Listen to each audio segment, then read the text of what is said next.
ma'am अखोगी PUBG को battle ground India से हजी अपडेट पीरबने तो का मैंने अपडेट तौगरे है मैम दा फेतंग सिगे वीडियो सिदे हंजगे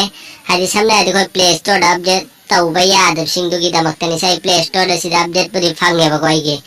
अदु आई बुदि सिदुम तौरगानी खोइ सिनाव सिंगाइ दि अपडेट फंगदा मैम यावरी अदु सिंदु का मैंने अपडेट तौगने हैबदो आई ngasi video sida tak sage ma'am दा दुना मैम ना वीडियो सि फॉलो इफोक्टिंग एंबियो अदि मैम वीडियो से हौरसी तैगी दावजी अपडेट तौरी बको यादरा दम से फेतंग आइदा उफंग दा दम आइदा अपडेट तौरी मैम ना सिंबियो अदुगा सि कनागुम्बा मिsak इसिनाव सिंगी को अपडेट तौबे यादरागदि कमेंट तौना हैबदे फेतंग मैम दे खनन दगे बको सि गूगल दा संबिरो अदुगा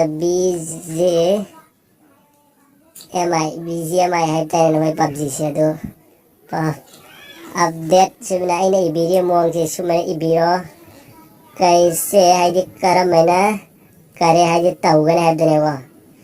अदु सुमना इबिरो मैम सिंग मुन्ना एने इसे अदु से सस्ता उबिरो बको तुदगी स्क्रॉल तो उबिरो नेक्स्ट तुगा सिगे सिमाना बानी निको मैम सिगे अनि सुबाइसे BGMI अपडेट हैबा सिगे सिदा क्लिक तो उबिरो मैम नको अदुमा इंटरफेस सिदा उबि फंगनी सि अदु नेक्स्ट तुगा सिदा यदम नेक्स्ट सपियो मैम सी नहोइना फानिंगे नो हिंदी पाबा hi जगदी डोंट वरी कम खलुनो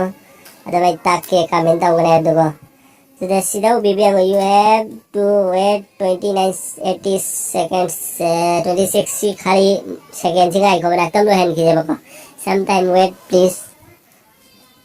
अदो मैम सिदा की सी सेकंड सिंग लो है बना तो मसार ऑटोमेटिक सिदा ठोक कने बाद वही मैम द तापी के अदुदी ma'am yang boy na kon haktam ngai boy na video sibo like to bio aduga channel sibo subscribe to bio aduga bell notification da nambira ga all the thambiyo matung de sum bana wana ba update amasung tricks ki maramda video fangbine na wakta hojik me amno bira ko mai second si loi huga si download timer si loi hada download ki option thogi aba sida click to biro me amna